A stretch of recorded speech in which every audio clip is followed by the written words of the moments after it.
Good evening and welcome to yet another episode of Marvelous Medicine. Today's topic is what's new in pharmacogenomics. We have the privilege of having Professor Eric Matey, pharmacist working in the Center for Individualized Medicine at the Mayo Clinic and the director of the Pharmacogenomics Residency Program. He's also an instructor in pharmacy of the College of Medicine.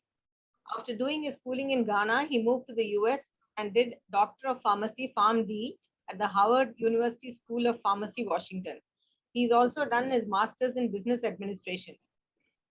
Eric has been instrumental in moving drug gene testing into clinical care and is responsible for the implementation of pharmacogenomics consultation services at the Mayo Clinic. Involved in several pharmacogenomic initiatives and serves as a member of Mayo Clinic Pharmacogenomics Task Force, among other committees. I have to thank Amit Ghosh for introducing me to Eric and Eric for readily accepting our invitation to speak today. Moderating the session will be Professor Santosh Padmanabhan. He is the Professor of Cardiovascular Genomics and Therapeutics at the University of Glasgow and an honorary consultant physician at the Queen Elizabeth University Hospital, Glasgow. He did his MBBS and MD Medicine from JIPMER Pondicherry, MRCP in UK and PhD from the University of Glasgow. He is also a fellow of the Royal College of Physicians and Surgeons, Glasgow, and a fellow of the Royal College of Physicians, Edinburgh. He is a clinical pharmacologist with an interest in hypertension and pharmacogenomics. Santosh's work is aimed at integrating large-scale population epidemiology, clinical trials, and digital medicine to improve cardiovascular health. His research is funded by the British Heart Foundation, Medical Research Council, and Heart Research UK. He's on the editorial boards of Hypertension and Journal of Hypertension, and he directs the Masters in Precision Medicine course at the University of Glasgow. Thank you, Shyam, for introducing me to Santosh, and thank you once again, both Eric and Santosh. Over to you, Eric. Thank you very much for that warm introduction. So I get my screen sharing again.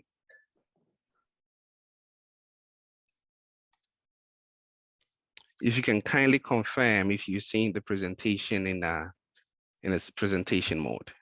Perfect. It's perfect. And we can hear you loud and clear.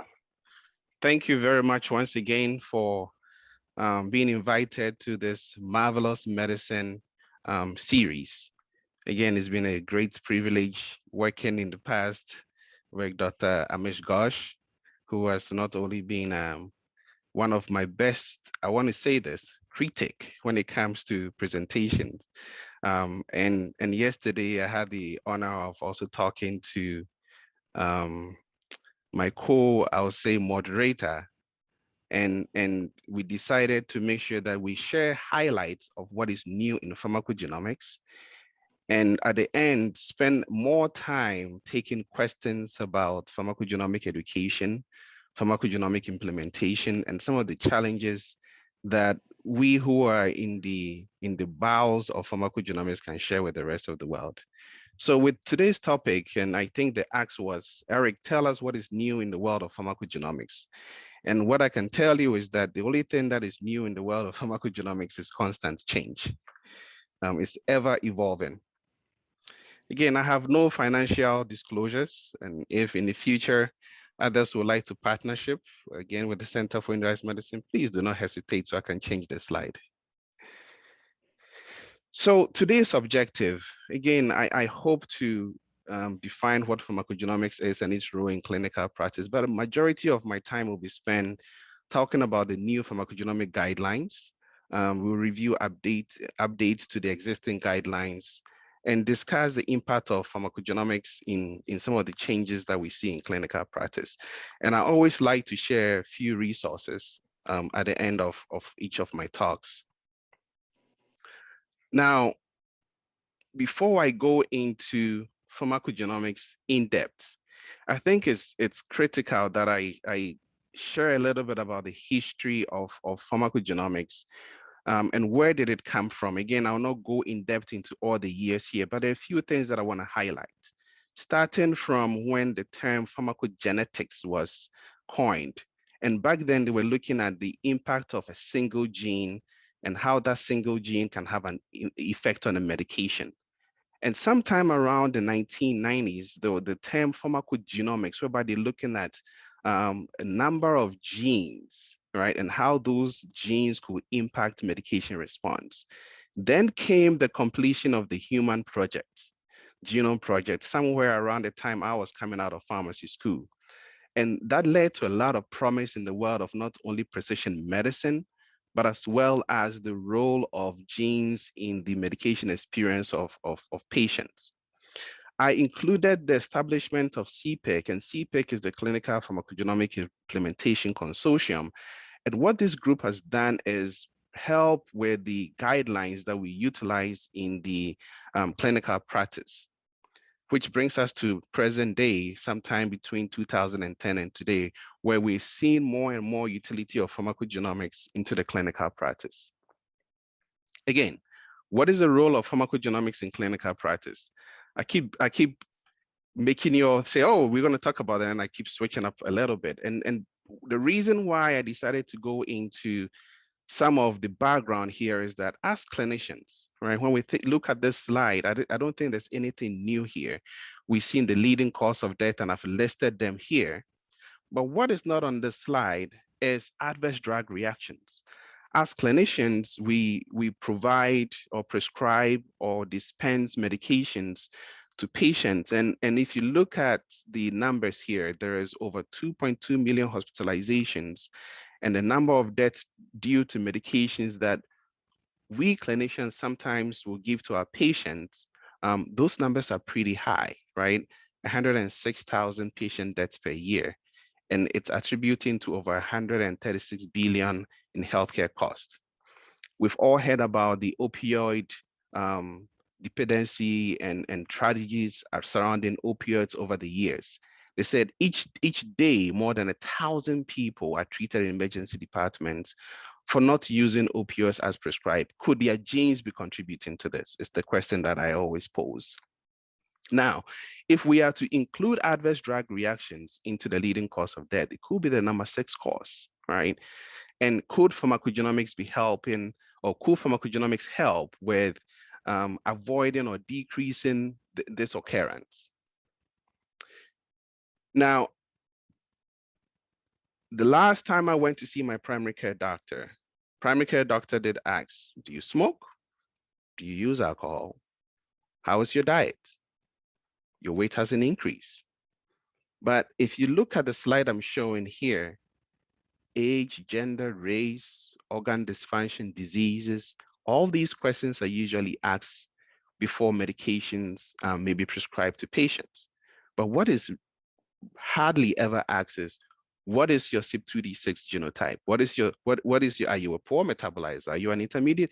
Those questions are usually not asked before medications are prescribed. And could that be factored in the future? The answer is, now that we're in the present, hopefully more and more clinicians will be asking questions about the genetic and pharmacogenomic makeup of patients. So that brings me to today's topic, right? So what is pharmacogenomics? It is the study of genetic variations that can influence an individual response to medications. Now, when I talk about individual response to medications, I think that is very key. The key here is that pharmacogenomics does not affect all medications. It is only medications that have drug-gene interactions at high-level evidence. That is when we can utilize pharmacogenomics in clinical practice. So let me give a good example. Let's take citalopram, a medication that is commonly used for a number of indications, including mental health, depression. If you have a group of patients with the same condition, depression, and you prescribe citalopram for these patients, a number of these patients may have the desired response, which is they'll say their mood has improved. But there may be others, especially, and again, I'm going to introduce some terminology here that I'll expand on more as I go through this talk. If a patient is an ultra-rapid metabolizer for citalopram, there could be a potential that those patients will be clearing those medications. And so those patients may have little or no response.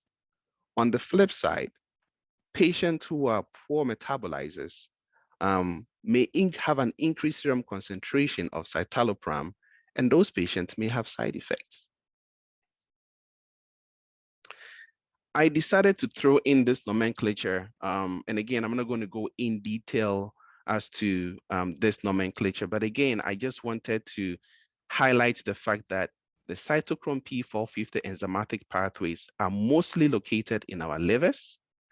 They are also sparsely found somewhere also in the GI tract, sometimes in the stomach, but majority is found in the liver. The point I want to really highlight, which I'll be talking quite a bit about, has to do with this allele variant, right? So the changes in this allele variant is what sometimes will lead to the phenotypic results that we see in drug gene experiences, right? And I'll share a little bit more about this as it has to do with transporters, receptor sites, as well as some of the pharmacodynamic things that I'll be talking about. So, terminologies. I'll be talking about poor metabolizer, intermediate metabolizer, extensive, rapid, and ultra rapid.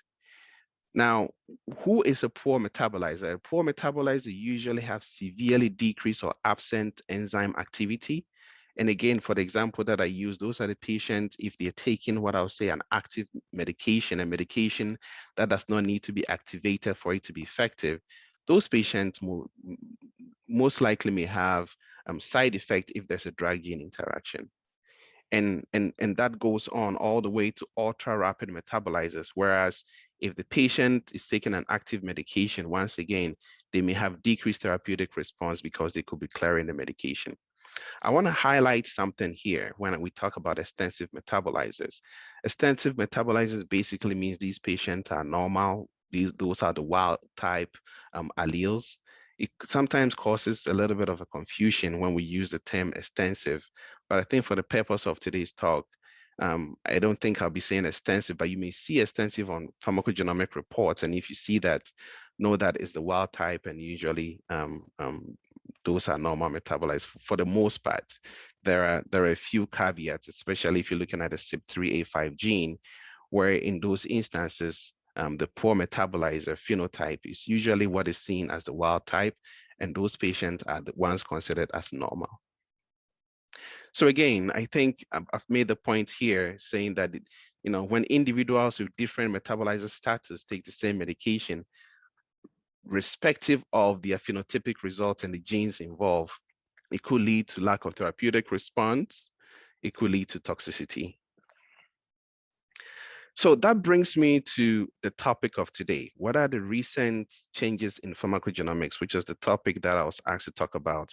But I decided to give a brief overview of what is pharmacogenomics, give a brief overview of the nomenclature, talk a little bit about the style alleles and why the style alleles, the changes in the style alleles can affect medication response in interpersonal. So today, the guidelines, the new guidelines that I'll be talking about has to do with CYP2C19 and voriconazole, CYP2D6 and atomoxetine, CYP2C19 and the proton pump inhibitor, CYP2C9 and NSAIDs, and the MTRN1 and aminoglycosides. And then the updated guidelines have to do with CYP2C, the HLA-B 1502 and oxcarbazepine, NUDT 15 and thiopurines, and HLA-B 5801 and allopurinols. And then lastly, we'll talk about the CYP2D6, COMT, OPRM1, and opioids. And again, for today's talk, I'm going to do a lot of highlighting, and when there are clinical pearls, I will spend some time talking about the clinical pearls for some of these drug gene interactions.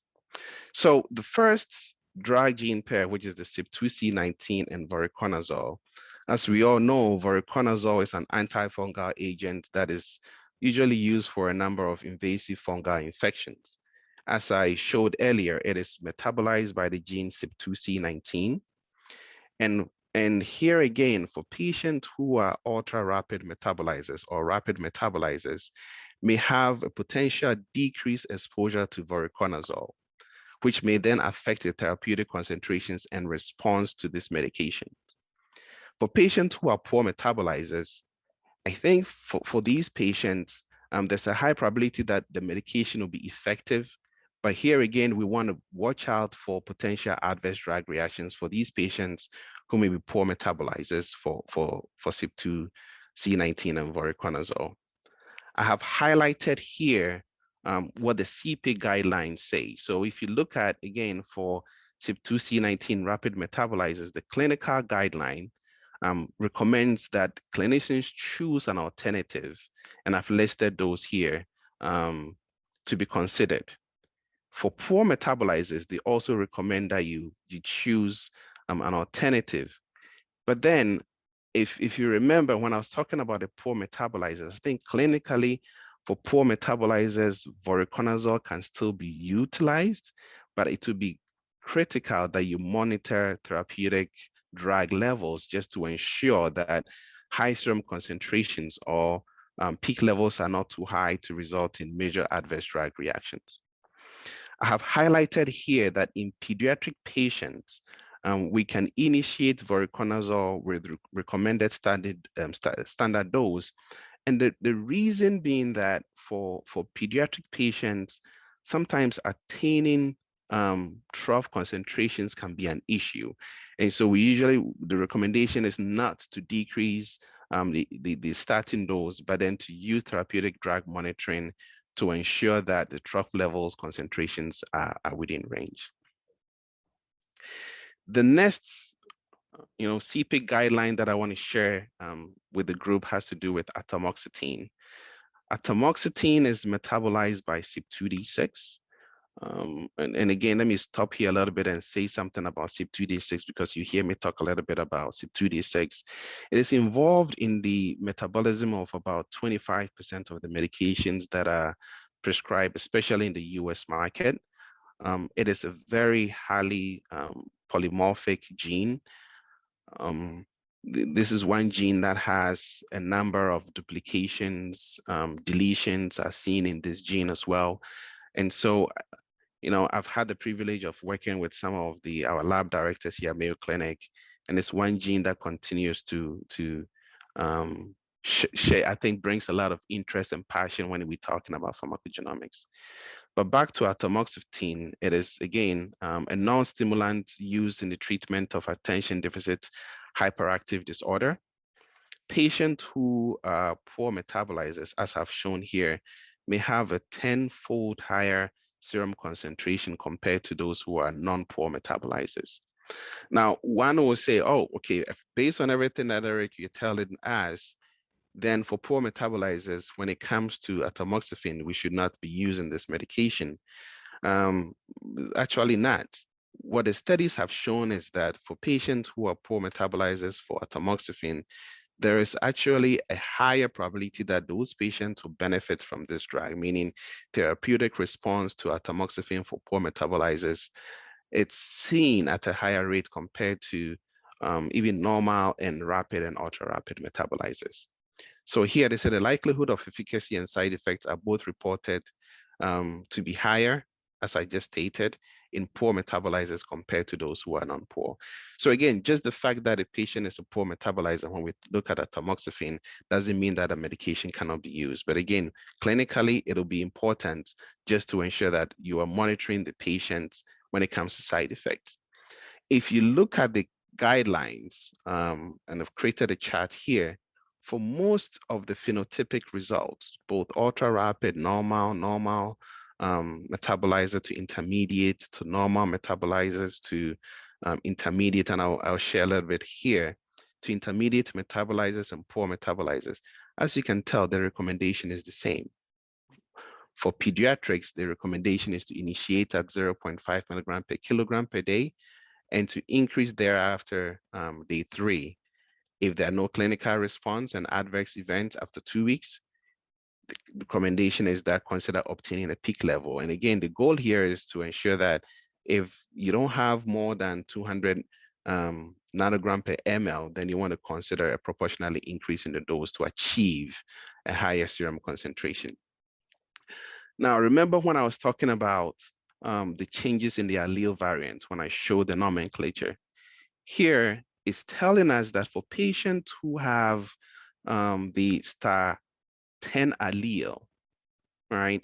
The patients who have the star 10 allele are almost considered as part of these recommendations down here, because the star 10 allele for CYP2D6 reduces the enzymatic activity when it comes to CYP2D6 gene. So if you see here, and I've starred them, if unacceptable side effects are present at any time, including even patients who are normal metabolizers, so far as they have this star 10 allele, the recommendation is to reduce the dose, as with intermediate and poor metabolizers.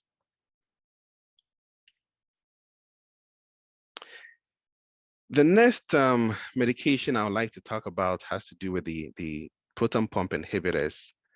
Proton pump inhibitors are widely used. You know, when I was seeing patients in our medication therapy management clinic here at Mayo Clinic, almost every patient that I saw was on a proton pump inhibitor. Some of them short-term, majority of them were on proton pump inhibitors for a long time. Now, what has been found regarding proton pump inhibitors and CYP2C19 is that for patients who are, again, let's move to the next slide. Patients who are ultra rapid metabolizers, there's a potential that those patients may experience therapeutic failures, especially for patients who have been diagnosed with H. pylori or erosive esophagitis. These patients may need an increase in their starting doses of up to 100%. The same with rapid metabolizers and normal metabolizers. And I think once I get down to the poor metabolizers, to make sense why patients who are considered normal metabolizers, the recommendation is still to consider an increase in the dose, starting dose of 50 to 100%. Now, when we look at patients who are poor metabolizers for CYP2C19 and proton pump inhibitors, specifically the first generation proton pump inhibitors, omeprazole, pantoprazole, and lansoprazole. Dexlansoprazole is a second generation proton pump inhibitor. But these medications, once they bind to the proton pump site, the affinity is so high that there's a decrease in the serum concentration of the acidity production, which basically reduces the acid production and helps the GI tract to heal. When we bring it down to pharmacogenomics, what then happens is that the patients who are poor metabolizers may end up having a high probability of a decrease in the secretion of acid, which sometimes may lead to a decrease in the absorption of, let's say, magnesium, calcium, the positively charged ions, which can then lead to some of the issues that we see with increase in bone fractures. And so if you look at the recommendation here, it says initiate standard dose, even for poor metabolizers. But then if you're going to be using the proton pump inhibitors for longer than 12 weeks, the recommendation is to decrease the dose by at least 50%. Okay. Now, some of the clinical vignettes that I have experienced when it comes to the PPIs is that rapoprazole has a less drug gene interaction with the PPIs. And so I've had clinicians who sometimes say, Eric, what other PPI can I use? And I think rapoprazole is a really good alternative if you don't really want to deal with some of the things that I've talked about here. But that doesn't mean that the PPIs that I've mentioned here cannot be used for clinical utility. The next group of medications that I want to talk about has to do with CYP2C9 and NSAIDs. Now, nonsteroidal anti-inflammatory drugs, as we all know, are commonly used for the treatment of pain and inflammation. But this group of medications, some of them are metabolized by the gene CYP2C9, and poor and intermediate metabolizers for this gene may have a decrease NSAID clearance, which may lead to prolonged plasma half-life concentration. And what this could lead to could be due to could be some of the issues that we are all aware of, which is the GI issues, including bleeding for patients who are either intermediate or poor metabolizers for CYP2C9.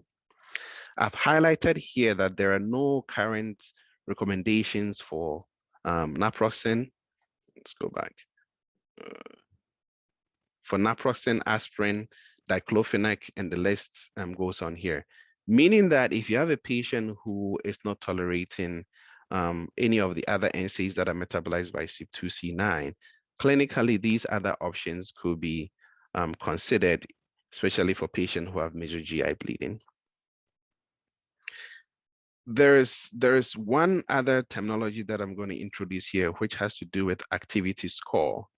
I think in the last maybe 3 to 4 years, in light of what is new in pharmacogenomics, activity score is a terminology that if you have been around pharmacogenomics, may not be new to you, but if you haven't, that may be new to you. And the activity score is dependent upon the gene of question. With regard to CYP2C9, if you look at the tables that I've been presenting up to now, it is one gene that does not have rapid or ultra-rapid metabolizer status, because that has not been seen. Those phenotypes have not been seen in the general public. So most of the recommendations that we have for CYP2C9 has to do with the intermediate metabolizer and the poor metabolizer phenotype. When it comes to, again, the poor metabolizer phenotype, there are specific recommendations for each of the NSAIDs in question. So the ones that I've listed here, celecoxib, ibuprofen, the recommendation here is to reduce the standard dose, the standard started dose by 50 to 75%, and carefully titrate or consider alternatives, which are the ones that I had recommended or talked about in the previous slide. And what I've added here are some other NSAIDs that I wasn't very sure if meloxicam is used internationally, but I decided to add it in here. The recommendations are also very different, but at the end of the day, so far as the patient has a reduced function of the CYP2C9 gene, the recommendation is to reduce the dose to avoid some of the GI issues that I talked about.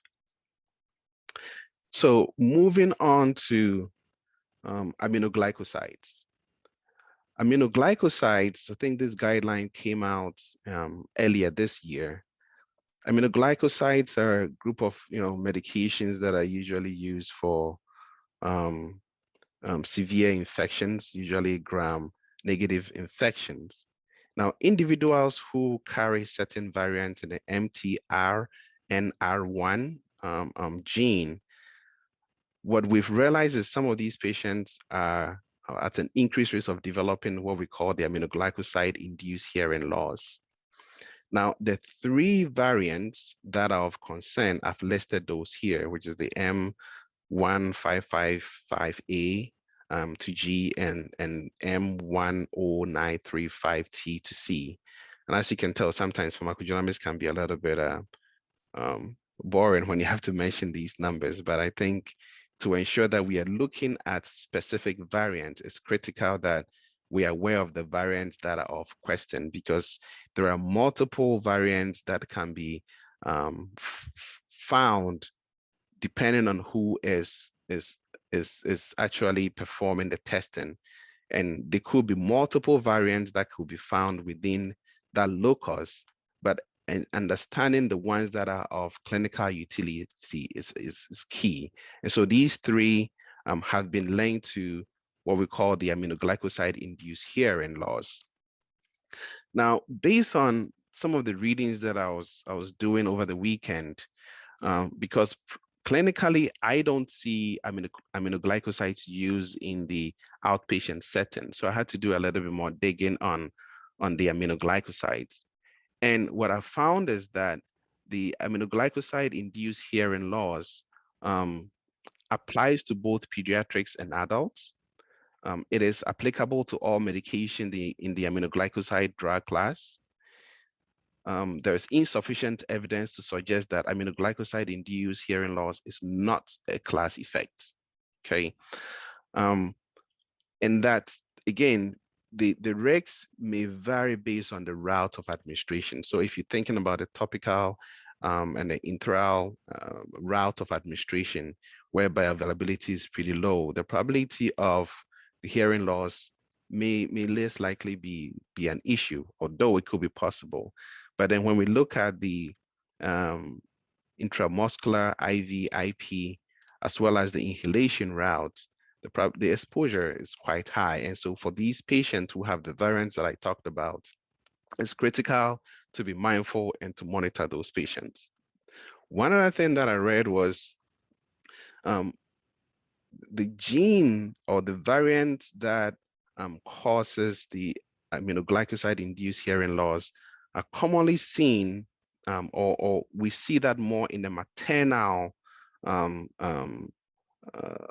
genes more than in the paternal, meaning that I think clinically, if you have a patient that you find this gene in, you may want to ensure that you advise the siblings of that maternal linkage to ensure that the potential utility of this medication is avoided. One other caveat is that the association or the hearing loss can sometimes actually occur if those three alleles or variants that I talk about is present, can occur from a single drug use. So the first time the patient used the medication, first dose, if those alleles are available or present, there's a high potential for the hearing loss to occur. So I think ensuring that patients who may present with this allele variant, the message is passed on, especially through the maternal linkage of the family. The rest of the talk, I'm going to highlight some of the updates to existing CPEC guidelines. There's the CYP2D6, which I talked about earlier on, has been involved, or we've known about its involvement in the metabolism of tramadol and codeine over the years. And there's been quite a lot of conversation about OPRM1, which encodes the mu opioid receptor, which actually binds to many opioids. And there's also been talk about COMT, which encodes for the enzyme catechol O-amine transferase, methyltransferase. However, when I reviewed the current 2021 clinical guidelines, the recommendations are still quite strong when it comes to the CYP2D6, ultra-rapid metabolizers, and poor metabolizers. Let me expand a little bit on that, and I'll come back to the other three genes on the bottom, which basically there isn't enough evidence to actually provide clinical recommendations for the COMT and OPRM1. However, there are a number of companies who are running pharmacogenomic tests that includes COMT and OPRM1, but clinically there isn't much recommendations that can be provided based on those two genes. And I think as more research continues to evolve around those two genes, we may find out more about the utility of those genes when it comes to tramadol and codeine. But now let's go back to codeine and tramadol. Those medications, I think earlier on I had mentioned active medications. Tramadol and codeine are inactive medications, meaning that they have to be activated for those medications to be effective. So for ultra-rapid metabolizers, these patients have the potential of converting codeine and tramadol to their active metabolites quite rapidly. When I see patients and I'm talking about these two medications, usually I would say, well, in our state of Minnesota, in the winter, most of our lakes are frozen. And if for any reason we have a rapid warm weather and most of these lakes are to thaw, it sometimes lead to flooding. And basically, this is how I'll explain to patients that for ultra-rapid metabolizers, the potential of respiratory depression could be an issue for patients who are prescribed codeine and tramadol. And this is why the recommendation will be to avoid those medications, to avoid these toxicities that I just talked about.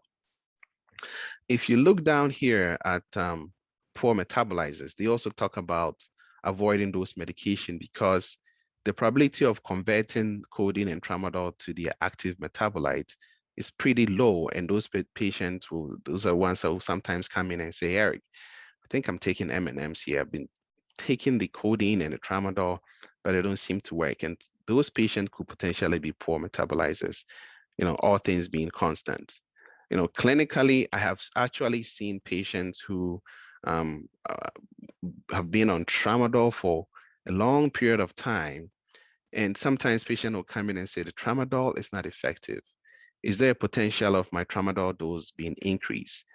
And clinicians will refer some of these patients for pharmacogenomic testing. And what we may find out sometimes is that, well, you're a poor metabolizer, and irrespective of how much tramadol we give you, it is still not going to be effective. And sometimes when patients come to that realization that the reason why some of these medications are ineffective has to do with their genes, it helps them taper off the medications and try other modes of managing their pain. So let's switch over to the HLA genes. Again, I'm not going to go in depth into HLA, but I wanted to share a little bit about the updates regarding oscarbazepine, and I'll share a little bit about carbamazepine as I talk about oscarbazepine. So the HLA 1502 and the HLA 3101 for patients who are positive for these two genes are usually at an increased risk of developing, toxic epidermal necrosis or Stevens-Johnson syndrome. I think somewhere around 2007, we had a lot of information about the HLA, and the guidelines came out regarding HLA 1502 and carbamazepine. Now, what we found out is that the HLA-B 1502 allele has a high frequency in Asians, okay? And when I had the chance of going to Singapore, some of the clinicians were telling me that I think population-wide, when patients are to be considered for carbamazepine, they ensure that they have both of these testing done before these medications are provided to patients who are to take carbamazepine. And that might be maybe when we get to the questions, and maybe I'll hear more about what is done in other parts of the world, including India. Now, the HLA 3101 is common in multiple ethnicities. So the highlight here is that for patients with Asian ancestry, we want to be mindful of the 1502 gene if we are to prescribe both carbamazepine and oxcarbamazepine. But that is not a problem when it comes to oxcarbamazepine when we're thinking about a 3101, okay? And I have provided the update. So if you look at the 2013 guidelines, it had more to do with carbamazepine and the 1502. And the latest guidelines or the updates has to do more with including oscarbazepine when we're looking at the 1502 gene, but less of a problem when we're thinking about the 3101 that I talked about earlier on. Now, clinically, one will say, Eric, so what does this really mean? If I have a patient who is on carbamazepine and they're doing well, helping manage, let's say, their bipolar disorder, and they have pharmacogenomic testing done, and the result shows up that their 1502 is positive, what do I do? Do I discontinue the medication? Do I switch to something different, although the patient is doing well? I think most of the studies that I have read states that if the patient has been using carbamazepine for more than 3 months, then you do not need to discontinue the medication, but you should cautiously just consider monitoring the patients, because there could be a potential that the reaction could occur at any point, but it's least likely. Most of the studies will say if the reaction will happen, it's usually between day 2 and day 28. Switching over to thiopurines. And I'm going to try as much as possible to make this a little bit more enlightening here.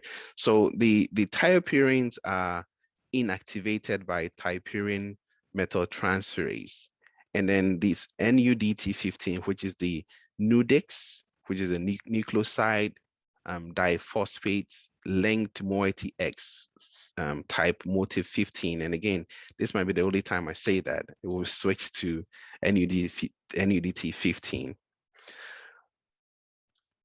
Clinically, there was between, I would say, 2007 about 2011, what we kept hearing is that there are patients who are taking azathioprine or these thiopurines whose tests are coming up negative for the TPMT, but he is still presenting with myelosuppression, right? And having these adverse drug reactions that could not be explained until about 2018, when NUDT15 was, I think, came up on the scene based on some of the testing that was being done, especially within, East Asians, Southeast Asians, and Native American populations.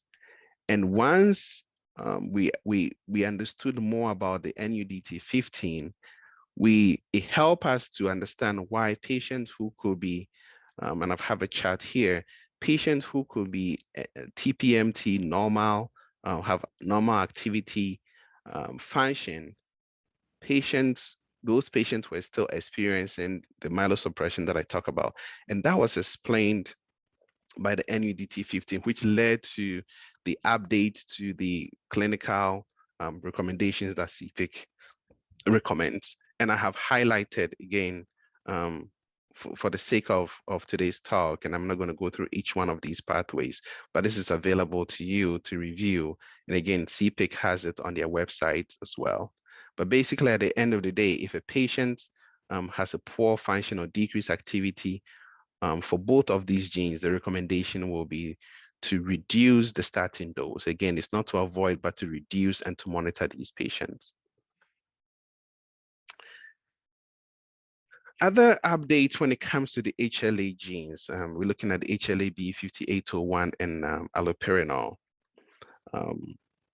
If you look here, the Asians and African American population have a threefold increased risk of allopurinol hypersensitivity compared to white patients taking the same medication, allopurinol. In 2020, before 2020, the guidelines was very specific only for Asians, right? But in 2020, the guidelines was updated to include African Americans because of the increase in the frequency of the HLA 5801 alleles that was being seen within this population.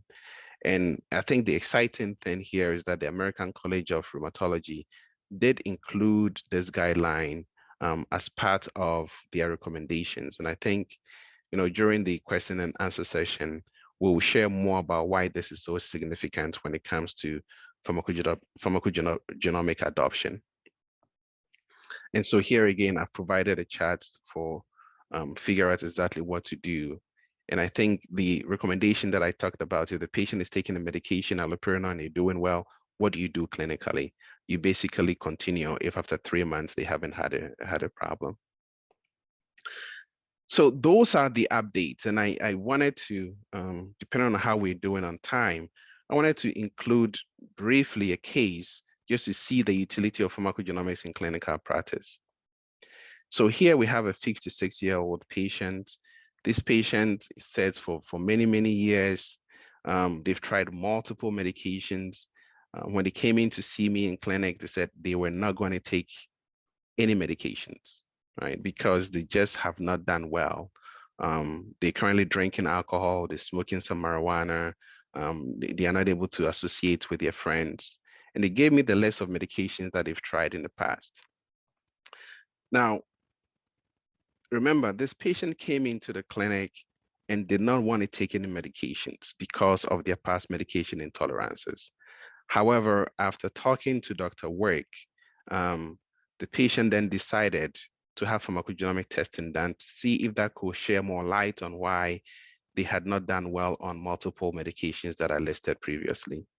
What was interesting for this patient was that their CYP2D6 came back as port intermediate. And for this patient, if you look at the medications that they had taken in the past, so if you look here, escitalopram, fluoxetine, sertraline, all of those medications do have a drug-gene interaction. And just to share a little bit about fluoxetine, fluoxetine is also an inhibitor, meaning that it can inhibit the enzymatic activity of the same gene that metabolizes the medication, which introduces a different concept, so a new concept called phenoconversion, whereby a patient who could be a normal metabolizer, if a medication inhibits that function of that gene, for a normal metabolizer could now phenotypically present as a poor metabolizer, intermediate or a poor metabolizer. So this is where the drug-drug gene interaction comes to play. I just wanted to share that with the group. I don't think I've gotten a chance to get into the inducers and inhibitors, but with this medication, I think it's important when we're prescribing medications to think about the drug gene interactions that can occur. So again, patient comes in, we find out that the genes could have explained why they did not tolerate these medications.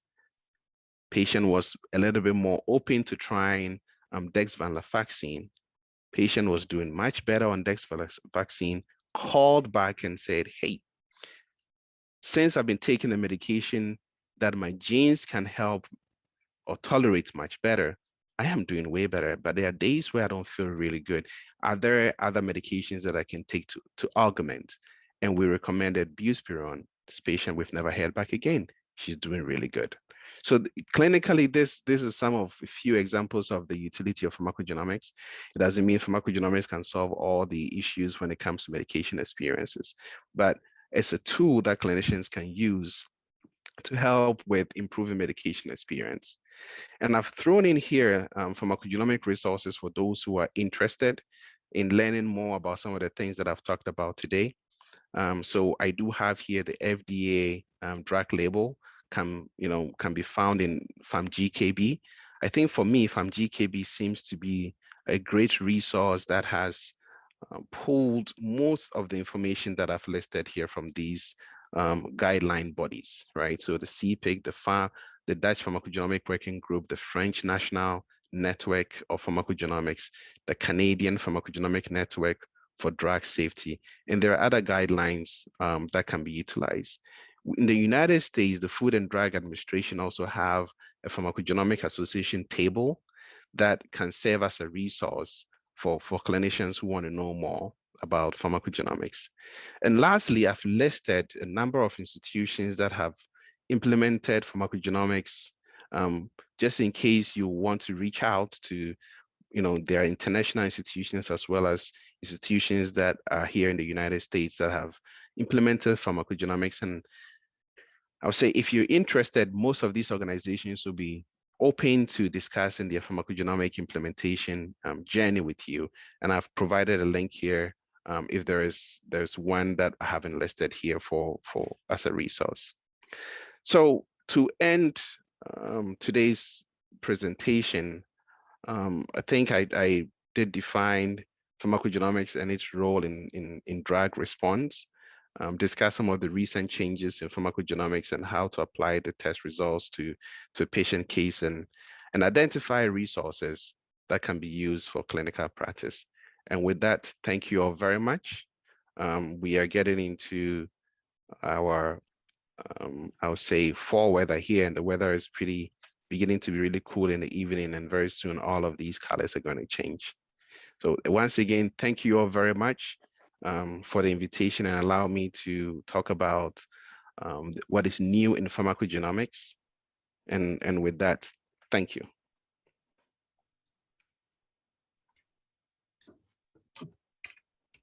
Thank you, Eric, for the wonderful talk.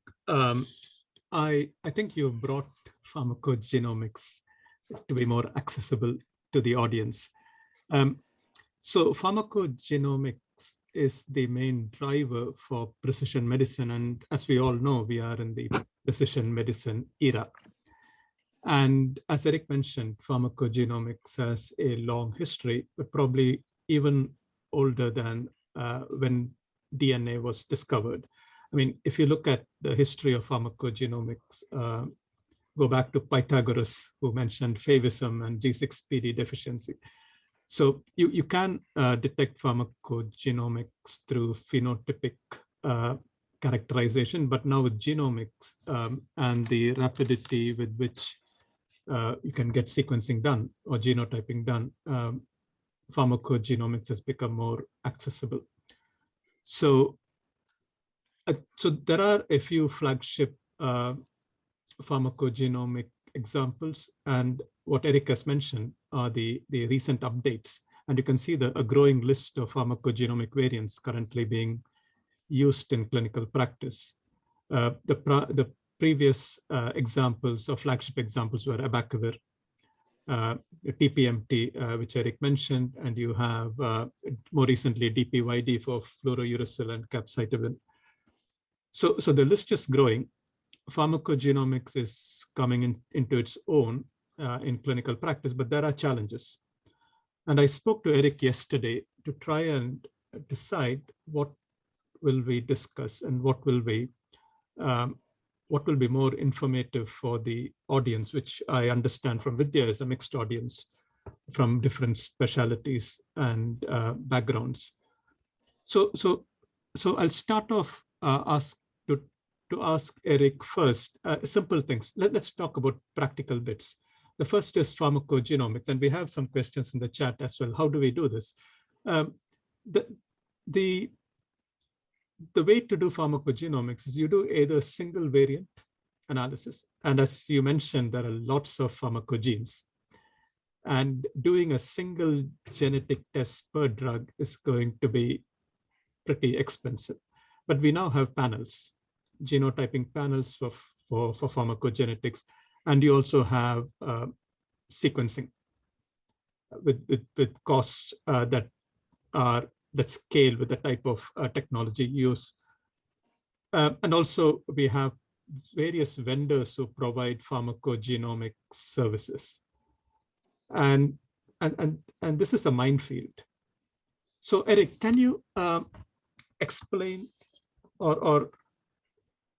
explain to the audience about pharmacogenetic tests? What's the range of tests available? How does somebody who hasn't used pharmacogenetics in their practice go about deciding what to do and where to start?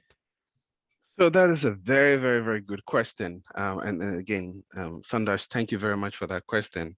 When it comes to pharmacogenomic testing, I'll give you a little bit history of what we did here at Mayo Clinic. So at Mayo Clinic, we used to have single gene testing somewhere between 2012 to 2015. And I think very soon we found out that single gene testing was not ideal in the sense that the cost was prohibitive. It was almost $3,000 back then, right? For a 9-gene panel. So what we quickly did when it comes to pharmacogenomic testing was we look at which of the genes have the highest yield, right? So to answer your question, if you haven't initiated pharmacogenomics and you're considering pharmacogenomics, you want to look at your population and based on your population, look at the genes that will be of most significance to that population. So if we're thinking about, let's say, Asians, you want to make sure that the panel that you choose includes the HLA genes based on all the things that we talked about, the CYP2D6, CYP2C19. So looking at the genes, one that are of most significance to the population that you'll be serving, as well as two, making sure that you're looking at the genes that have the highest evidence within the guidelines that I've talked about. And I always like to bring it back to clinical practice, where we've had clinicians who order pharmacogenomic tests the result comes back only for them to find out that the gene of question was not part of the panel. And so the clinical answer cannot be derived based on the panel that was chosen. And so things to consider, one has to do with making sure the gene of interest is on the panel and making sure that the region that you are testing, the genes of interest are included on those panels. The third thing that I think is critical to understand is that all panels are not the same. And I think, Sandash, you brought something up which has to do with the multiple alleles and genotyping. Some labs may only consider for the purpose of simplicity, maybe look at 5 allele variants on a specific gene, right? And another lab may consider the same genotyping, but look at maybe 15, 20 alleles. Meaning that the results may be different if the lab that went a little bit further and look at the 15 genes finds something on, let's say, locus number 15. But the lab that only considered the 5 genes did not look at location number 15. And so the lab that does not look will say the patient is a normal metabolizer. Nothing was found. The patient is good. But this is where sometimes clinically, the patient may be having a problem. And then the pharmacogenomics cannot explain because of some of the issues that I just talked about. And so again, talking to the pathologist or the lab directors may also be critical if you're considering which lab panels to consider. I think we've really moved away from the single gene testing to panel testing because of the efficacies that we've seen with the panel testing, especially if you offer the panel testing and the results are available in the medical records, and you've built an infrastructure for drug gene alert to fire, then I think it makes sense to have the panel testing done. That way, if future medications are to be prescribed and the patient is taking a medication or it has the gene already in the medical record, we can save those patients from these adverse drug reactions that we talked about. Thank you, Eric. Before we move on to the questions from the audience, there's one more related query here or point. So you explained the complexity of pharmacogenetic testing, and the point is there is no one off-the-shelf product that anybody can use, Right. and this raises the other question, because physicians, we learn pharmacogenetics in our third year medical school, full stop, and that's it. And now we have this whole field of pharmacogenetics suddenly appearing, and there is lack of confidence in physicians wanting to prescribe the test, or patients accepting the test, or pharmacists prescribing the test. This requires re-educating prescribers, physicians, pharmacists. And I think Mayo Clinic has pioneered this education.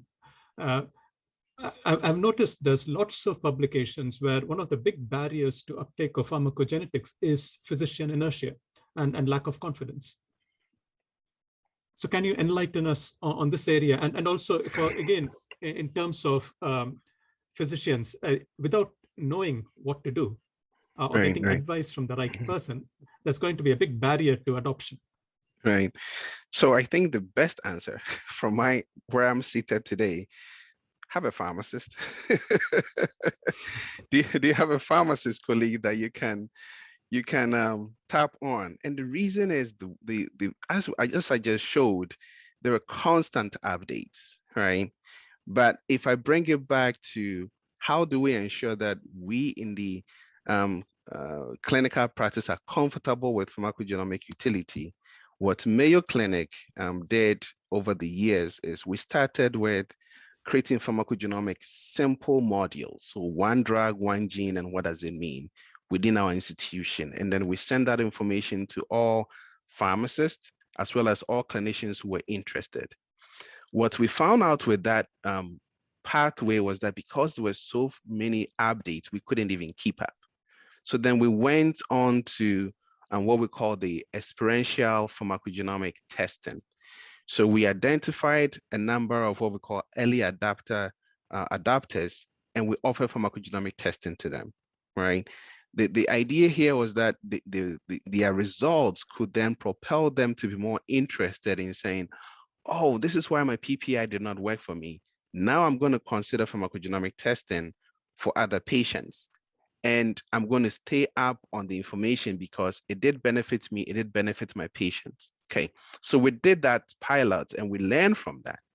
But again, the pharmacogenomic information and evolution keeps changing so rapidly that we finally ended up with the pharmacogenomic certificate course, right? Which a number of organizations have put together, including Mayo Clinic has their own, which provides an in-depth review of what is pharmacogenomics, how do you apply it in clinical practice.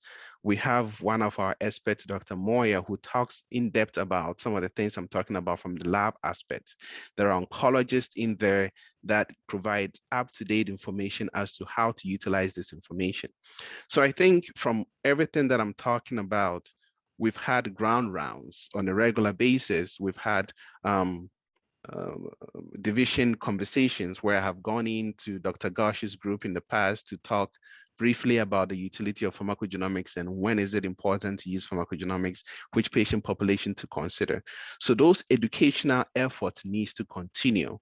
But I think from all the from the experience within Mayo Clinic, the pharmacogenomics certificate course seems to be the one that, because it's a huge body of information, and the way we've titled each one of the sessions, it's easy for clinicians to go in, replay a session that is of necessity to them at the point of care and be able to utilize that information.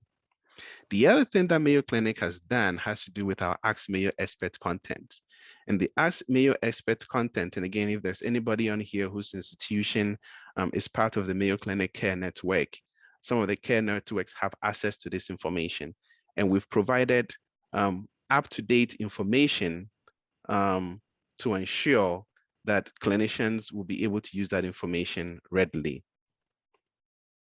Wonderful. I'm receiving information on my screen here that's saying that I'll be logged out in about a minute, and I don't know why. Oh, we have, Vidya, is that a problem? Will we be logged out? No, it's not ours. There's no time binding for us. I think in case you need to go out, you can just click again and come back if it does happen. It's okay. No such messages on our screen. So just to if I may interrupt, to hear the clinician counterpart about this whole journey of pharmacogenomic use in clinical practice, Ghosh, would you like to say how the clinicians responded to efforts of people like Eric? Just unmute yourself, Amit. As clinicians usually do, we create a lot of noise, a lot of resistance, as Sandosh said, inertia. Why do we need to learn this and all that? But then we found out that there is no way around. I mean, with the sufferings of the patients and the opportunity for improvement, it became important to have somebody like Eric Matey and his colleagues to educate us. So we became very open to the cross-pollination. For an example, Sandosh will like it.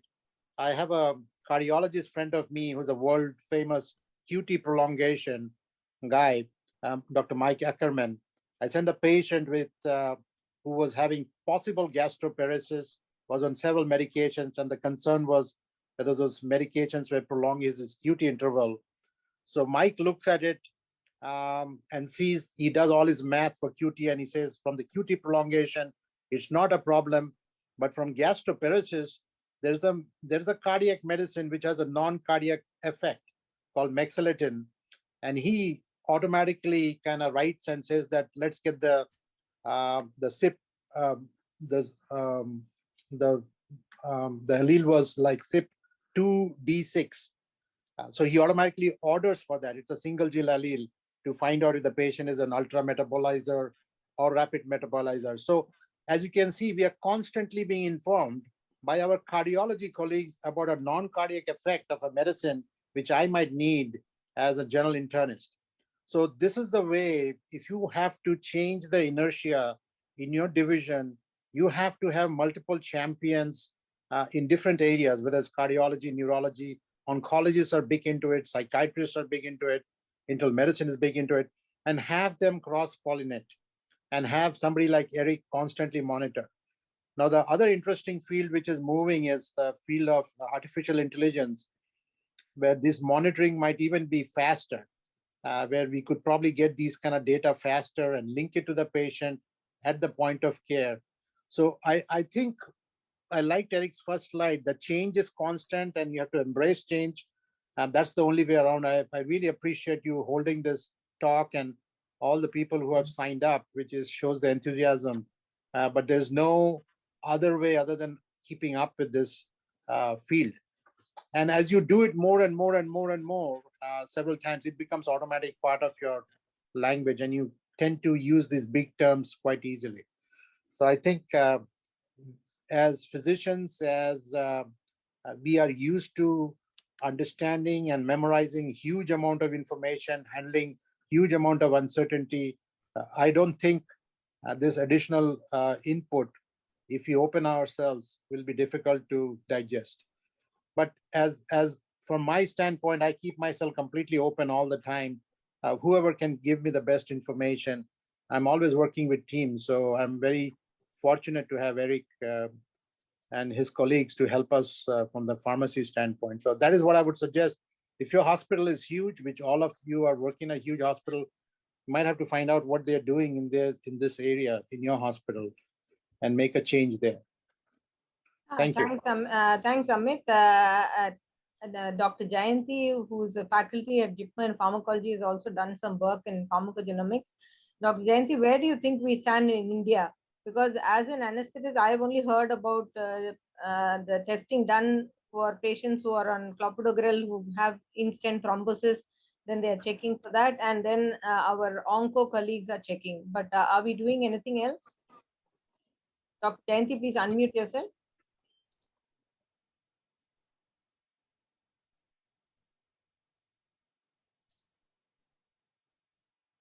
Dr. Jayanti, you need to unmute yourself. Right. Meanwhile, our colleague Ravi Shankar had some question. Ravi, go ahead, ask your question. Thanks, Vidya. This was a general question, and it was in response to the fact that the panels may not, all panels are not equal. Panels may not look for the appropriate allele that you're looking for, etc. What is the opinion of Eric and Sandosh on using probes, which give you the actual metabolism rather than the phenotype, like caffeine or warfarin or omeprazole? How easy is it to do that? How standardized are protocols to do that, etc.?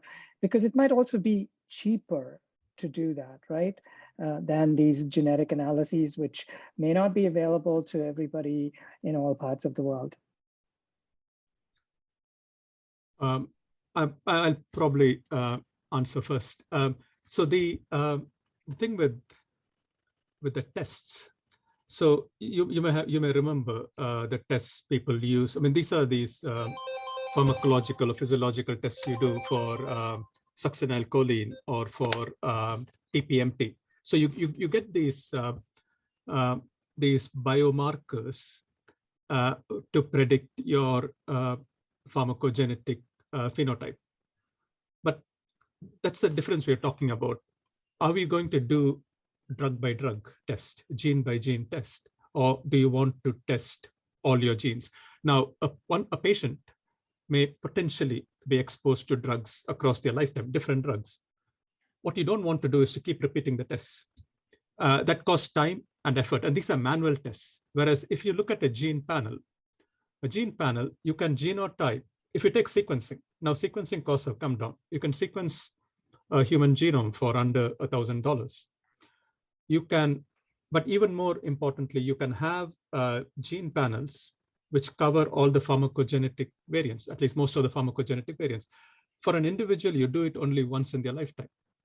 And if you connect that to the patient's health record, and for the rest of their life, you don't need to genotype them. You can, every time you want to prescribe a drug, you interrogate the genetic variant and you optimize your prescription. So that's the ideal scenario. What you want is a person's genome sequence integrated into their health records. Now, there are people doing that. I think Mayo has done that. Vanderbilt in the US, they've done that. They've taken patient's genotype data and integrated into the health record. Now, this opens up the cost issue. Single variant is just going to multiply the cost every time you do a variant test. Genotype panel is very, very cheap. But if you genotype everybody, you genotype them once. But the critical problem here is IT. You need data security, you need interoperability, you need integration within your health record, and you need an effective decision support system. All these need to be built. If you don't have that, if even one of them is not available, the whole thing falls apart. So it's not easy, but the future is pharmacogenetics, and it's worthwhile, as Amit mentioned. All of you are working in big hospitals, and ultimately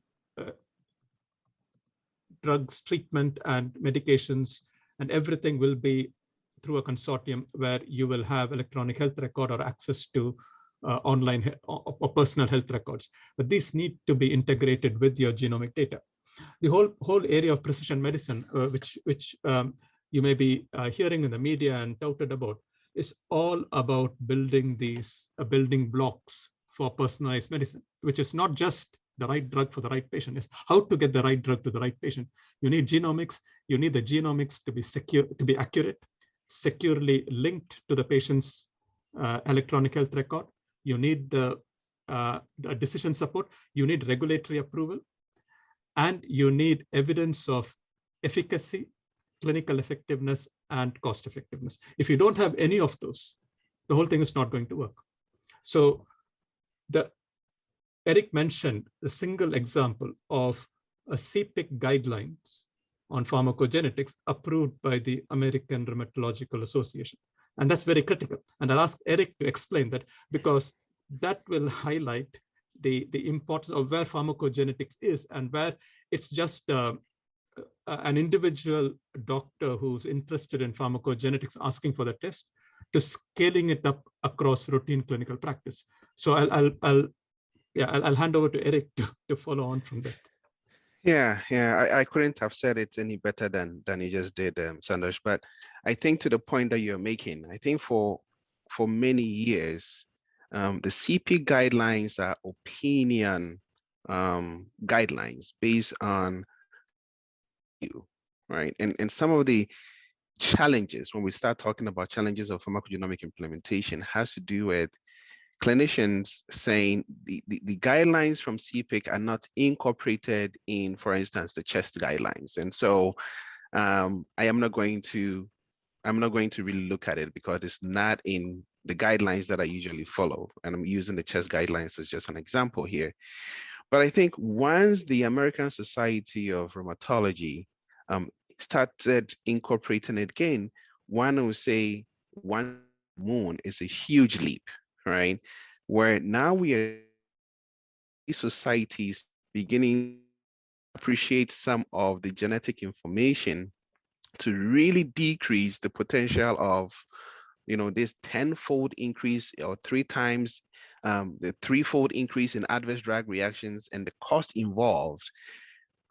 When the societies are beginning to incorporate some of these guidelines, this is really going to help with the translation of the pharmacogenomic information from the lab to the bedside. And the hope is that clinicians are going to continue, right? The late adopters are going to start jumping on the wagon to help with the implementation effort. So there was a question on the chat about, do insurance pay for pharmacogenetic tests? So that's a very, very, very, very, very, the question that I hear about everywhere that I go. And I always try to answer from Mayo's point of view, right? From, this fundamentalist medicine said to themselves, if every patient walked into Mayo Clinic with the genomic results in our medical record, how could we decrease adverse drug reaction? And with that in mind, our insurance, which is Medicare, decided to cover pharmacogenomic testing for all our employees, right? So I'm being very, very strategic here as to how I answer that question, because over the years, some insurance companies will say, yes, we're going to cover pharmacogenomics. Some will say we'll cover single gene testing. Some will say we'll cover panel testing. But over the years, what I have seen practically is that some insurance companies are beginning to cover, others are not. So what do I tell my patients? Talk to your insurance company, right? Make sure you have the diagnosis. And what insurance companies usually want is the CPT codes. And most of the labs do have the CPT codes. And because of the education and awareness of pharmacogenomics, the insurance companies are becoming more and more enlightened as to the utility of covering these tests. And a good example of what I want to say here is the studies that we did here at Mayo Clinic, which is the initial rights pilots or projects, where Mayo Clinic looked at 1,013 patients, had their pharmacogenomic testing done. About 60% of the population were not normal metabolizers when it came to CYP2D6. Right? What the other papers that came out was that patients who were ultra-rapid metabolizers for CYP2D6 had an increased risk of hospitalization. They couldn't explain why, but just that phenotypic results were putting patients in hospitals. Now, as an insurance company, if they knew that information and say, for our ultra-rapid metabolizers, we may need to either increase, decrease, avoid certain medications, that will save the insurance company some money. So there's more that needs to be done in that space of the cost effectiveness and utility of pharmacogenomics in bringing down the cost, that I think this field needs to continue to work on to help insurance companies saying, yes, we're going to cover, absolutely, right? But to answer your question, it's not a yes or no, but it's still milky, but some insurance companies are beginning, and others are saying they need information, which I think the field needs to work on in providing that information. One of the first questions was, which was the drug you started with by you? So thank you very much for that. Mayo Clinic adoption was a little bit different. When I talk about the initiation of pharmacogenomics clinic here in 2014, we did not go by single gene adoption. What we did was we looked at the medications that had the highest yield, right? And the genes that are of most association with these medications. And we started that way. So we started with a 5-gene panel. We looked back then, we're looking at CYP1A2, 2D6, 2C19, BA5, and then we also had the SLCO1B1 gene, which helps with the metabolism of simvastatin, to be very specific. And the reason we did that was back in about 2015, those genes and associations had the high level of, I would say, CPIC guidelines. But later on, what we found out was that when it came to CYP1A2, there was very little CYP1A2, there was very little information about that. But that was part of the growing pains of our establishment and implementation of pharmacogenomics here at Mayo Clinic. Other institutions will pick, let's say, clopidogrel and CYP2C19, and that'll be the first medication that they will start with. They will learn through the process and then they will add on another medication. But at Mayo Clinic, we went the other route of looking at the medications with a high utility based on the guidelines that were available when the practice started clinically. And I'm using the word clinical because people like Dr. Wichenbaum and group have been involved in pharmacogenomics for many, many, many, many years. If you wanted to start providing a pharmacogenetic service, how would you suggest a person begins his journey? This question is from Anand. Very, very good question. And I think it goes back to pharmacogenomic implementation. And I think Sun mentioned a list of things that you need to have in place. Infrastructure, 1. 2, clinical champion. I think I'll go back and say clinical champion 1, right? Because if you don't have a clinical champion, the adoption becomes really making sure that at your institution, you have a champion who's really interested and has the backing of continuing this long journey of of establishing pharmacogenomics. When we talk about infrastructure, do you have a pharmacogenomic board? At Mayo Clinic, we have a pharmacogenomic task force that ensures that every drug gene pair that is incorporated into a medical record has the approval of the clinicians that are involved in the utility of those medications. Support, you need that. What I mean by that is your clinical decision support team need to be able to not only build these drug gene alerts, but also to maintain them because of what I just went over with the updates. There's constant updates. 3 is, how is it portable? How do you make sure that patients are able to utilize or take this information from one place to the other, right? How do you make sure that, so again, if I'm to think about the first 4 elements that are needed, I think those are the ones that I'm thinking, as well as making sure that you have an education umbrella, especially within the organization, not only to educate the clinicians, but as well as your deck staff. Because when patients come in and they say, I'm here for a pharmacogenomic consultation, the first person they'll be talking to will be your deck staff. And it's important to also educate those individuals about what pharmacogenomics is all about. That way they can have a conversation and not say, think you're in the wrong place. So I think pillars are key in successful implementation of pharmacogenomics. So I'll add on to that, which is, you know, the pharmacogenomics. So if you look at clinical practice, so if you ignore Mayo Clinic, let's say it's top of the ivory tower. If you ignore the Mayo Clinic and look at us, run-of-the-mill doctors, the thing is that our clinical practice is based on clinical guidelines. And if you look at the FDA list, there are over 200 drugs with FDA labels, with the pharmacogenetic label on the FDA form. But we don't do the tests, though there is FDA label on with saying that a pharmacogenetic is useful, we don't use that. That's because our specialist expert guidelines do not recommend. And if you look, and the problem is because guidelines are based on clinical trials. You need to have efficacy. You need to demonstrate. And that's where pharmacogenetics is a bit lacking. When we don't have the RCT level evidence to demonstrate efficacy. The science is sound.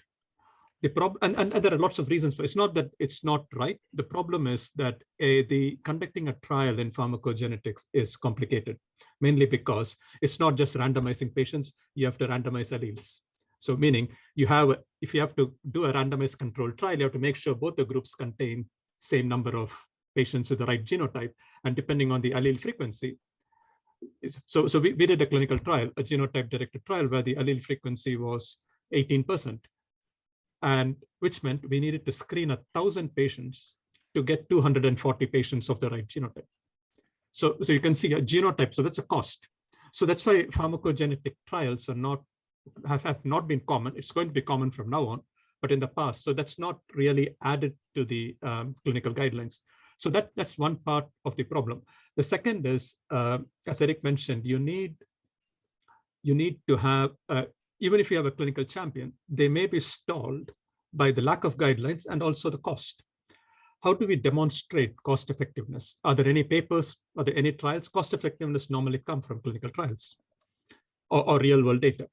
So it's a mix and match. You need to generate evidence. You need to have champions. You need to look at the examples from Mayo Clinic and elsewhere where they've implemented pharmacogenetics, and then try and see where the evidence gaps are.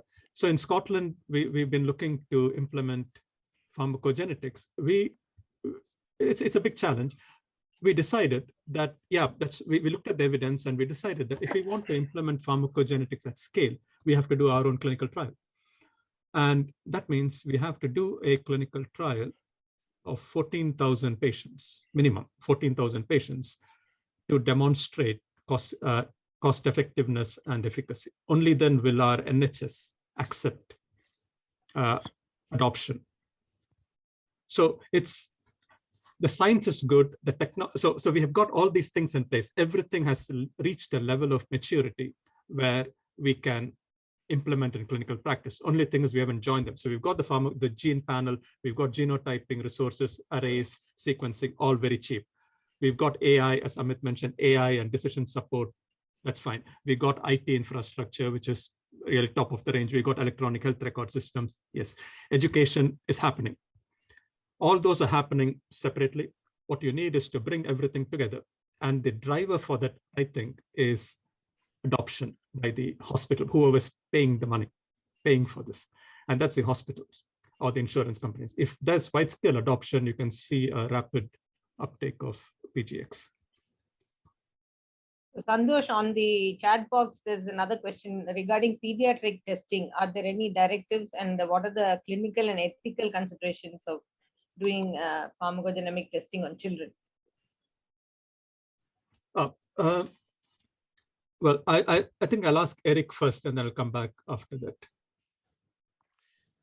So I think when it comes to children, as we all know, research when it comes to pediatrics, the data is usually not very, very strong.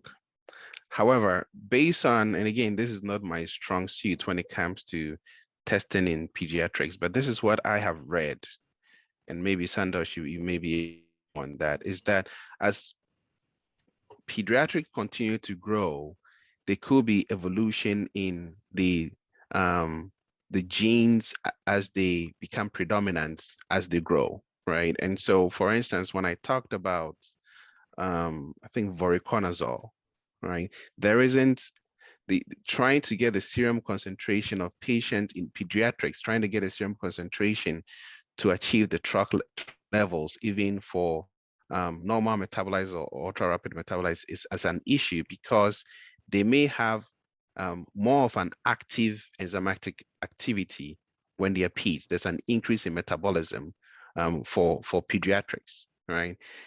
But then that information or that status does do change whilst they get into adulthood, right? And so it becomes quite challenging to have data based on all the things that I would say and Moya has told me when it comes to peace, is to find and have enough data to provide clinical recommendations. And again, I think as we are learning more and more about the field of pharmacogenomics and the data that we are having for pediatrics, maybe that will change in the near future. But if, as you can see, for most of the recommendations that are provided, most are for adults because of what I've just shared. And maybe Sandosh, you have more information on this than I do. So not a lot more, but I think the other example is the CYP2D6 and codeine. One child died after tonsillitis surgery or something, right. and that resulted in a huge. But there were some problems with how that was interpreted. But in terms of genetic testing, the same rules apply. But in pediatrics, first thing to consider is this is an evidence-free zone, as Eric mentioned. Yeah. But in terms of genetic testing, I mean, medical genomics for chromosomal abnormalities, it's common among pediatrics. So pediatrics, they're used to genetic testing. The thing with pharmacogenetics is, who are the patients we need to target and how will you test them? The same rules apply. The same rules of testing for genomic mutations, everything applies. The question is that based on level 1 evidence, or is it just based on? So you can do testing if you want to give like what Eric mentioned about voriconazole. You could do the test.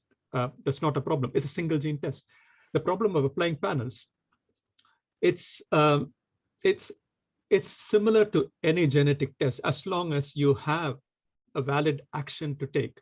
What you don't want to do is to do a test for which is unnecessary. You have a clear decision rule. What will you do with the test if it's positive? What if it's negative? Some of the pharmacogenetic tests therefore pharmacogenes are very pleiotropic. So there's no way of knowing. If you look at pharmacogenetics and drug-drug interactions, majority of the decisions you could actually make with just drug-drug interactions. Only a small amount is due to the pharmacogenetics specifically. So I think it's the same rules apply for genetic testing.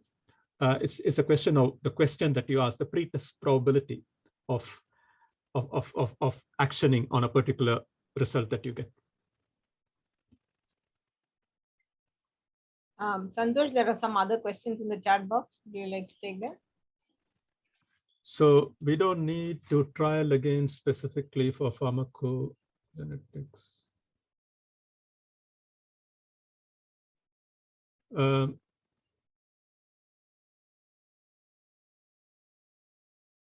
Yeah, so the question is, the question asked is, we don't, if I understand right, is we don't need to do trials again for pharmacogenetics. Is just incorporate the screening parameters to justify it. So the question is true, but you need evidence. Ultimately, somebody is paying for it. And for the person paying for it, be it the patient or the hospital, at least if it's an insurance or hospital, they'll demand to show that there is a return of investment for whatever they do. But if it's a patient who doesn't know anything, you're just impoverishing the patient to do a test which may or may not be effective. So there are two things. A clinical trial for efficacy, I agree, there's no need to do a clinical trial for efficacy. But the problem is, what is it that you're testing for? What is it that you're doing? Are you doing some tests just because it's an extra thing that you could do? It's a complex decision. I think if you have evidence, then you can be morally and ethically confident that you are providing the right advice to the patient. If not, it's a gray area.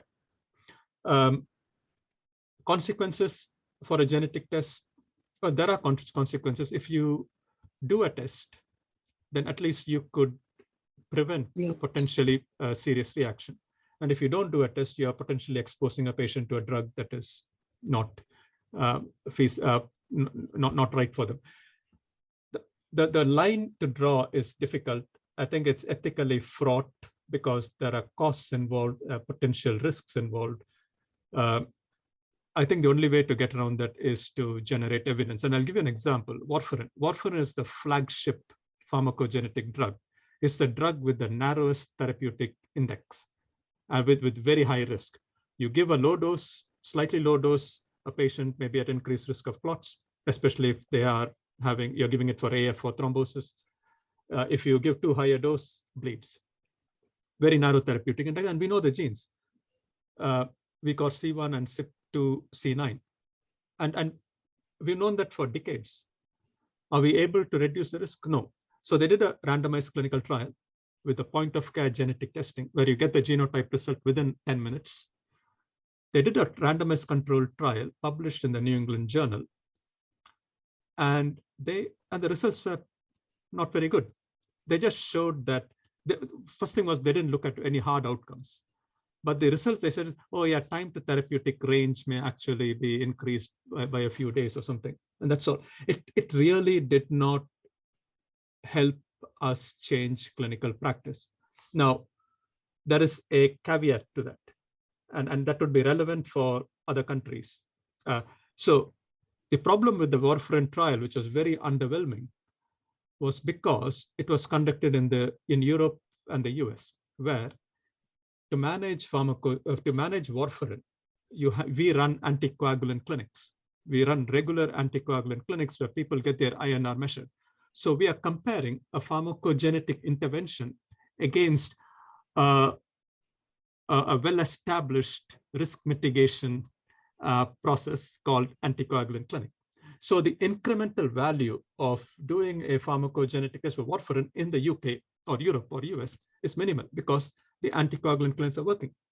What they should have done in the clinical trial was not to compare pharmacogenetics of warfarin against current practice in Europe, but to countries where there's no anticoagulant clinic. Then I think the incremental value of pharmacogenetics would be huge. And if they'd done that, we'd have seen a great incremental value of this. And that, I think, is the potential of pharmacogenetics in countries like India and elsewhere, is because you don't have, what you'd like to do is to reduce risk. You don't have effective follow-up and monitoring processes in place. It's you may see a patient only once or twice. So what you want is you want to have a risk mitigation step right at the start. You want to do pharmacogenetics. Whereas in the UK and US, we know the risk. We've developed mitigation strategies. So a big incremental value would be in countries where you don't have monitoring systems, but you need to do the trials. You show the trials, you can change practice. So perhaps the warfarin thing got stalled because of the arrival of newer oral anticoagulants, because most patients were moved to that, and then I think it's probably lost value because of that. It did, yeah, absolutely. I mean, the newer oral anticoagulants, yes, of course, in the initial few years, because of patent, the costs would be high and warfarin would be cheap. But once the patents start dropping off, then yeah, there's really no point. The warfarin is, but the warfarin is an example I've mentioned because it's the flagship example where the potential of pharmacogenetics should have been demonstrated in a clinical trial. And the same example would apply to any other drug. We need to compare the right comparator. The standard of care should be the right standard of care to show the effect of PGX. So the recurrent theme in the chat box has been about the cost and whether it is cost effective. So in India, the highest compensation paid out for by the consumer court was for a case of Stevens-Johnson syndrome. So perhaps that is a good example to look at, that if the pharmacogenomics was done and it was predicted that this patient was a high risk. I mean, that's an extreme example, but like your warfarin, it's a very good example of how the testing could be cost effective because it's life saving. And so Stevens-Johnson, yes, Stevens-Johnson, classical example. I'll tell you. So this is a very serious reaction. It's very rare. So if you take the flagship example here is abacavir. If you look at the PREDICT trial, so abacavir HLA-B 5701 predicts skin reactions and hypersensitivity. The PREDICT trial showed that if you screen before giving abacavir, you reduce the incidence of immunologically confirmed hypersensitivity skin reactions to 0. So it does work. So that's licensed. So in the UK, after all this, what are the pharmacogenes licensed for current use? Only 3. We've got abacavir, we've got so HLA-B 570, we've got TPMT, DPYD, and that's it. And only now we are licensing the aminoglycoside, the mitochondrial mtRNR1. So all that is because there's evidence backing it. Yeah. Perhaps another thing which would be immediately relevant in India, where coronary artery disease prevalence is high, and in younger population would be for clopidogrel resistance, isn't it? That is actually being done, but we are doing it retrospectively. Most of the time it's being done after there has been an instant thrombosis or unexplained thrombosis despite patient being on medication. We are not doing it preemptively. Yeah, I mean, it's a good story. So clopidogrel, so CYP2C19, clopidogrel, great story. Again, the problem, and so I mean, it needs to be done. The problem is, if you take the proper randomized controlled trial published early this year, Taylor PCI, it didn't reach its primary endpoint. So we're stuck, and which means that it's not going to get into guidelines, and which means greater uptake is constrained because of that. So it's a complex area. So the point is, if you can do clopidogrel CYP2C19 screening, and I think it's important. It does. We know the science. It does work, and we know that the risk of stent thrombosis, everything is high if you have the variant. Lowest hanging fruit, for cardiovascular disease, the lowest hanging fruit would be CYP2C19. But unfortunately, with Taylor PCI failing, we're a bit stuck. Professor Rajaram has been patiently listening to us right from the beginning. Would you have any comments or questions, sir? Unmute yourself, sir. For me, it's like Bhagavad Gita, where I heard the name Bhagavad Gita when I was a student, and now I'm understanding the 18 chapters. And there is another Thank you, question. Thank you, sir. There's another question which I actually don't understand because it's outside my area of expertise. The subjects in clinical research BAB, we can use the opportunity to extract more info regarding pharmacogenomics. It's a big loop, I guess. I don't know what the BE question. is. Is that Bachelor of Arts, Bachelor of Engineering? And I don't understand this. I mean, if it's about real world data, then So is there anything on anesthetic agents other than narcotics, Eric? One of our senior anesthetists asked the question. Any role for pharmacogenomics with anesthetic agents?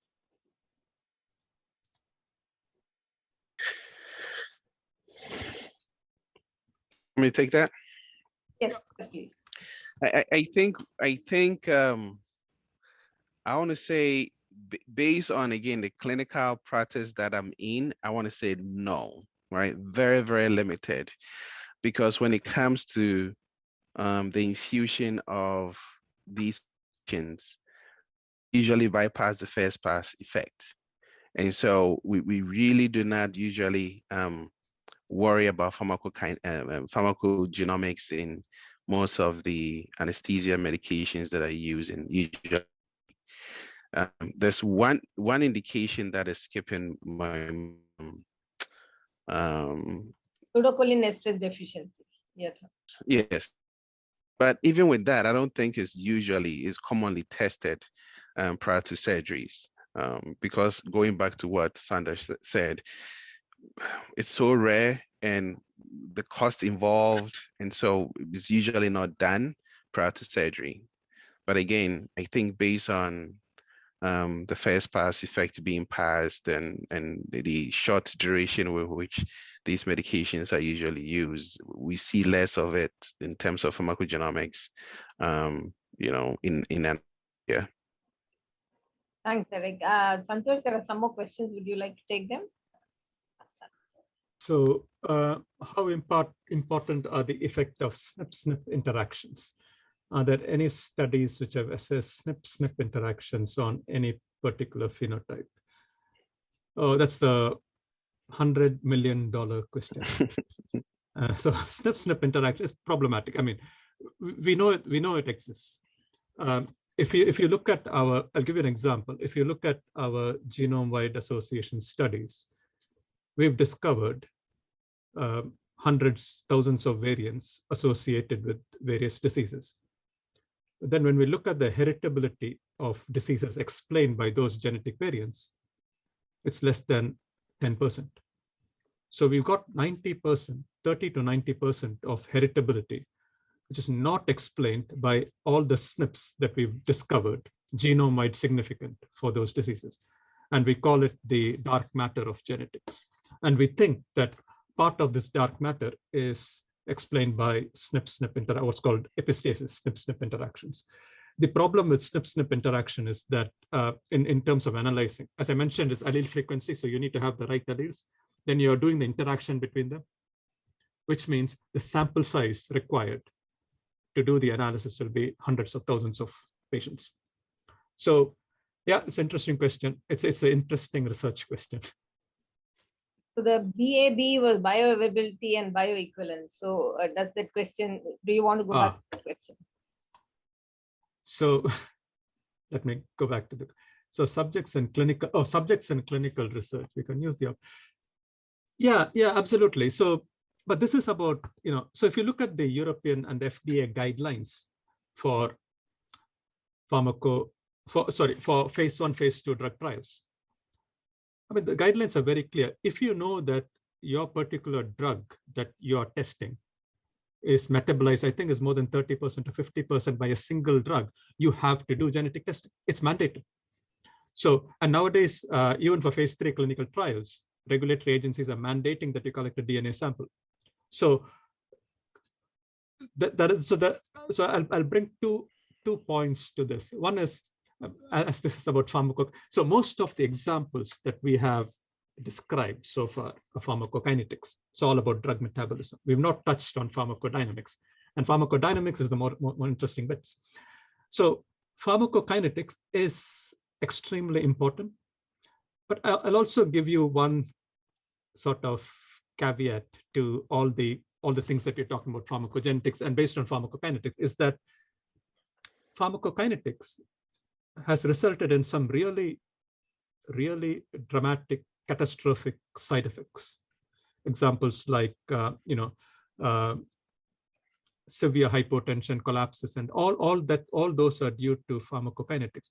Because of that, all the pharma companies' drug development pathways have got very stringent pharmacokinetic screening, meaning if any drug shows significant single gene shows significant pharmacokinetic effects on the drug moiety, they exclude them from further development.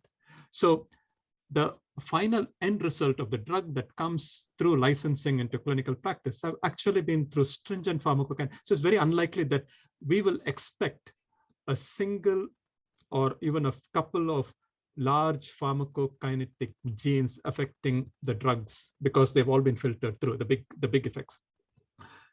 And what we'll see are minor effects of pharmacokinetic genes affecting drug metabolism in routine practice. What we'll pick up is later on with pharmacovigilance studies is over long-term effect, we look at drug gene interactions and all that. And as for example, simvastatin, amlodipine, nobody knew about that until drug gene interactions came about, or pharmacovigilance studies came about. So that's one part. So that's pharmacokinetics. So pharmacodynamics is useful. It's more complex, difficult to study, but you got lots of dramatic examples there. If you look at most of the big success stories in precision medicine, they're technically pharmacogenetics, genotype-directed therapy. So if you look at but most of them are in oncology. Imatinib in chronic myeloid leukemia is pharmacogenetic. You know that there's Philadelphia chromosome, there's a BCR-able translocation. You're targeting the tyrosine kinase there in the BCR-able translocated gene, fusion protein. That's what imatinib does. You cure the patient. You look at all the EGFR agonists or antagonists for lung cancer, colorectal cancer. Look at Herceptin. Herceptin is a pharmacogenetic variant. You got overexpression of the HER2 gene or the HER2 receptor on the cell surface. You target patients who overexpress HER2 with Herceptin. So this is what I call the pharmacodynamics. It's very interesting. These are you're targeting the molecular processes, and that molecular processes are perturbed by genetics. So it's not like the pharmacokinetic part where what the body does to the drug is what the drug does to the body. And the fact is that you've got receptors or you've got mutations or genetic variations that respond, that cause the disease and also respond, and you target that particular perturbation. So that's where precision medicine comes in. And you'll see a lot more of advances in tailored therapy or personalized therapy through those. And the spin-off effect of that is we will change the taxonomy of medicine. So currently our taxonomy of diabetes, hypertension was formulated in 1855 or something by William Farr. And that's organ-based or symptom-based. Now, what we want to do is to completely change the taxonomy to a molecule-based. So lung cancer, our clinical training was you got squamous cell carcinoma or non-small cell lung cancer or adenocarcinoma. That was three or four groups. Now you have 50 or 60 subgroups of lung cancer, all of them underpinned by a specific genetic variation. And each genetic variant is targeted by a specific drug. So we haven't touched that in this lecture, but that will be the next big thing. If we can scale the same successes from oncology into other common diseases. So Eric and Santosh probably will have a follow-up session on pharmacogenomics in pharmacodynamics part. Radhakrishna, your comments? Well, it's a very interesting session indeed, although part of it is Greek and Latin to me being a surgeon.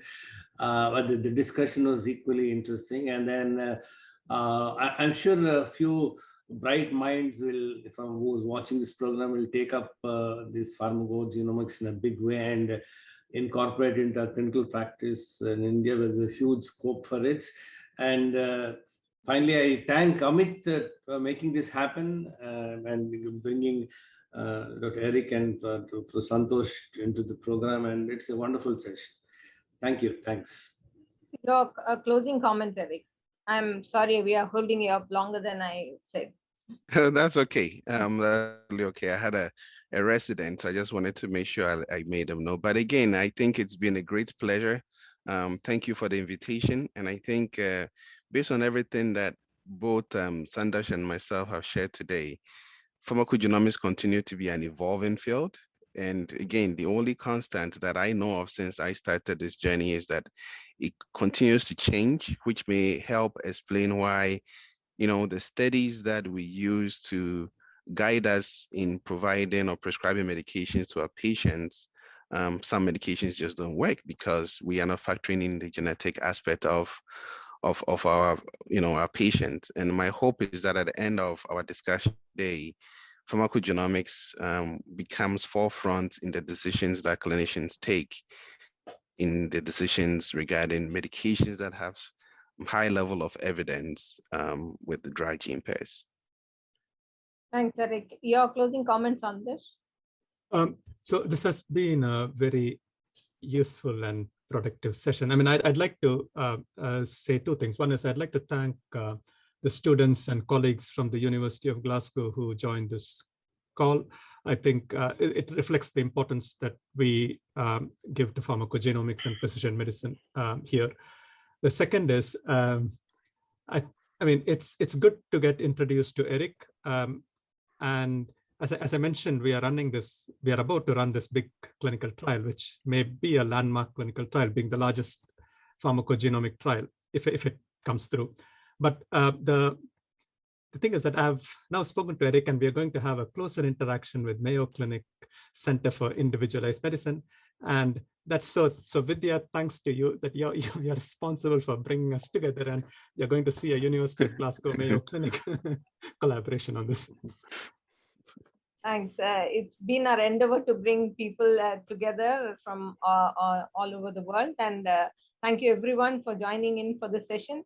Though the topic might have seemed dry to some people, maybe some people didn't log in because they thought there'll be too much theory, but they really missed something because the entire presentation and the discussion was extremely clinically oriented. And if this doesn't spark an interest, I don't know what will.